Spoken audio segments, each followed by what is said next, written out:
और एक और राज्य जहां पर बीजेपी का स्ट्राइक रेट 100% रह सकता है। इसी पर बात कर रहे थे शुक्ला जी हम। और सवाल यहां पर यह है कि वो चेहरा एक बीजेपी के पास प्रधानमंत्री नरेंद्र मोदी का, देश नहीं दुनिया का सबसे लोकप्रिय चेहरा, और दूसरी तरफ कांग्रेस और इंडिया गठबंधन, दूर दूर तक कोई चेहरा नहीं है। ये वो भी फासला बढ़ा रहा है। रोमाना जी, दो चीज़ें बड़ी इंपॉर्टेंट है। चेहरा भी मजबूत है भारतीय जनता पार्टी के पास और मुद्दे भी मजबूत हैं। छत्तीसगढ़ में दो मुद्दे प्रभावी रहेंगे, राशनवाद और राष्ट्रवाद।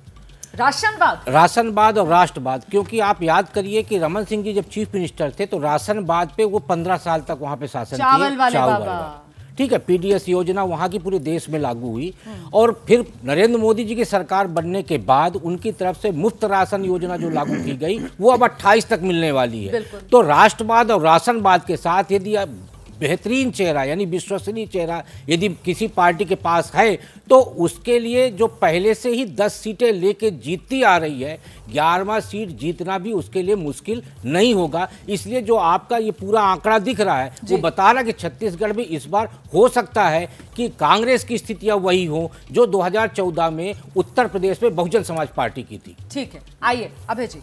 नहीं, जो शुक्ला जी कह रहे हैं मैं उनसे सहमत हूँ। पिछली बार कांग्रेस ने बहुत ज़बरदस्त जीत हासिल की थी विधानसभा चुनाव में, लेकिन लोकसभा चुनाव में वो मतदाताओं को अपनी ओर नहीं खींच पाई। लोगों ने नरेंद्र मोदी के नेतृत्व को ध्यान में रख के वोट दिया। लोग भाजपा की सरकार चाहते थे और बिल्कुल पूरी तरीके से पासा पलट गया। अब इस बार तो भाजपा ने एक अच्छी जीत दर्ज कर ली है। और देखिए, अगर आप राजस्थान और मध्य प्रदेश को देखें तो वहाँ भाजपा को इतने आदिवासी वोट नहीं मिले हैं जितने आदिवासी वोट छत्तीसगढ़ में मिले हैं। छत्तीसगढ़ में कांग्रेस के ऊपर आदिवासी वोटों में भाजपा की काफ़ी बढ़त है। इस बात को ध्यान में रखते हुए उन्होंने वहाँ पे मुख्यमंत्री भी आदिवासी दिया है। ये चीज़ विजय भाई कह चुके हैं, मैं इसको दोबारा इसलिए कह रहा हूँ ताकि इसको रेखांकित किया सके। अब जब लोकसभा चुनाव के अंदर भाजपा को आदिवासी इलाकों में बहुत अधिक फायदा मिलेगा। जो आपने आंकड़े दिखाए हैं वो आंकड़े थोड़े बहुत इधर उधर हो सकते हैं क्योंकि ये ओपिनियन पोल के आंकड़े हैं, लेकिन मोटे तौर पर ऐसा ही नज़ारा रहेगा। ठीक है विजय जी।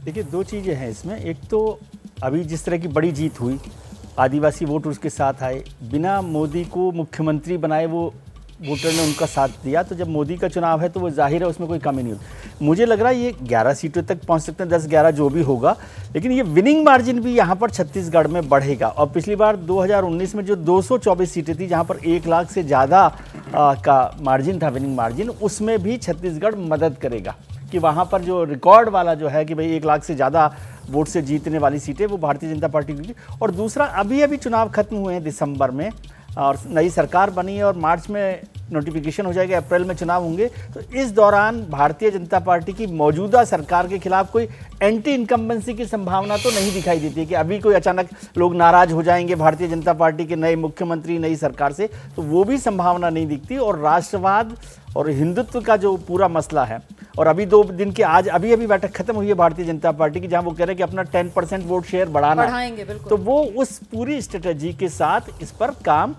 कर रही है। तो मुझे लगता है कि इसमें कोई मुश्किल छत्तीसगढ़ में नहीं लगती। कांग्रेस को या तो पूरा का पूरा स्ट्रेटेजी में, प्लान में बदलना पड़ेगा। और ये वो राज्य है जहां पर प्रियंका गांधी जी और भूपेश बघेल साहब की बड़ी जोड़ी थी जिसने पिछली बार जीत दिलाई थी। तो प्रियंका गांधी जी आकर किस तरह से इस लड़ाई को लड़ती हैं, उससे शायद कांग्रेस जो बचाना चाहती हो या जो हासिल कर सकती हो उसमें कुछ मदद मिले उन्हें। बिल्कुल, लेकिन चेहरों के लेकर तो बात करना ही नहीं चाह रही है ना कांग्रेस पार्टी। और ऐसे में अच्छा आपने हिंदुत्व का यहाँ पर जिक्र कर दिया। सुजाता जी के पास एक बार फिर से इस चर्चा को लेकर चलेंगे, क्योंकि कांग्रेस पार्टी छत्तीसगढ़ बघेल मॉडल और उसमें सॉफ्ट हिंदुत्व वो माना जा रहा था कि एक ट्रम्प कार्ड कांग्रेस के लिए होगा, लेकिन ना वो सॉफ्ट हिंदुत्व वाला मुद्दा चला आपका। इसके अलावा यहाँ पर जो मेहमान एक हमारे बैठे हुए हैं और उनकी तरफ से कहा गया कि साहब राशन और राष्ट्र, मतलब राशनवाद और राष्ट्रवाद, ये 2 एडेड एडवांटेज बीजेपी के पास जाते हुए। और अभी जो विजय जी ने गिनाया कि साहब क्योंकि अभी इतनी जीत लेकर बीजेपी सत्ता में आई है तो एंटी इनकम्बेंसी एकदम से जो आप उम्मीद कर रही हैं वो थोप नहीं पाएंगी। तो फिर आपने ये बात बिल्कुल सही कही, इसीलिए मैंने पहले कहा था कि मोमेंटम इस वक्त बढ़ा हुआ है। लेकिन गारंटीज की जब हम बात करते हैं तो जैसे राजस्थान में एक गारंटी जो है वो बह गई, 450 रुपए का सिलेंडर, वो मध्य प्रदेश में हुआ। उसी तरह से 3100 रुपए की जो धान खरीद की बात हुई है वो इनको मजबूरी में आकर ये वादा करना पड़ा, क्योंकि आपको याद करा दूं कि जब भूपेश बघेल की सरकार ने कहा था कि वो बड़े दामों पर खरीदेगी धान, तो कहा गया था केंद्र के द्वारा कि एफसीआई नहीं खरीदेगी अगर एमएसपी से ज्यादा किया। इसीलिए मैं कह रही हूँ कि कुछ ही समय में ये स्थितियां साफ हो जाएंगी। दूसरी बात, मैं के शर्मा जी की बात कर लेती हूँ, बिल्कुल सही कहा इन्होंने, वोट मार्जिन जो है वो कम होते हैं छोटे राज्यों में, इसीलिए तो आप तो 15 पे पहुंच गए थे विधानसभा चुनाव में, हम तो फिर भी 35 पर हैं। तो इसलिए अगर हम लोगों के मूड को आज आंकते हैं तो वो मोमेंटम है। लेकिन तीसरी बात, राशन की अगर बात करते हैं तो वो भी तो कहा गया है ना कि 28 तक दिया जाएगा क्योंकि चुनाव है। तो ये रेवड़ी जो है आप अगर दे रहे हैं इस वक्त, तो निश्चित तौर पर ये चुनावों के लिए किया जा रहा है, लेकिन ये पूरी चीज को साथ में लेकर देखने की जरूरत होगी। और अभी मैं बिल्कुल नहीं कह रही हूँ, 1 महीने 1.5 महीने का समय अवश्य लगेगा मोमेंटम को टूटने में। चलिए, तो अभी आपको लगता है कि हाँ बिल्कुल जमीन पर यही स्थिति है जो एबीपी न्यूज सी वोटर का सर्वे दिखा रहा है। चुनाव 2024 लोकसभा और ओपिनियन पोल का आंकड़ा ये कह रहा है कि साहब 18% वोट शेयर में फासला कांग्रेस और बीजेपी के बीच। इस बीच जो बड़ी बैठक चल रही थी दिल्ली में बीजेपी की चुनाव के मंथन को लेकर, वो बीजेपी की मीटिंग खत्म हो गई है और उसके भीतर से खबर ये आ रही है नए वोटर्स को जोड़ने का अभियान बीजेपी चलाएगी। इस वक्त की बड़ी खबर, महिला, गरीब, किसान, युवा पर बीजेपी का पूरा फोकस रहने वाला है। और महिला, गरीब, किसान, युवा मतलब ये वो 4 जातियां जो प्रधानमंत्री नरेंद्र मोदी की तरफ से गिनाई गई थी। युवा दिवस पर प्रधानमंत्री नरेंद्र मोदी का संबोधन होगा। 10% वोट जोड़ने का प्लान बीजेपी लेकर चल रही है। 10% वोट अपने बढ़ाकर बीजेपी चाहती है 2024 में बड़ी जीत दर्ज की जाए। और कहीं ना कहीं ये जो टारगेट 10% वोट शेयर जोड़ने का, इसके जरिए कहीं ना कहीं वो इंडिया गठबंधन और बाकी दलों के एकजुट होने वाली चुनौती को पार पाने की माफ कीजिएगा रणनीति बीजेपी यहां पर बनाती हुई नजर आ रही है।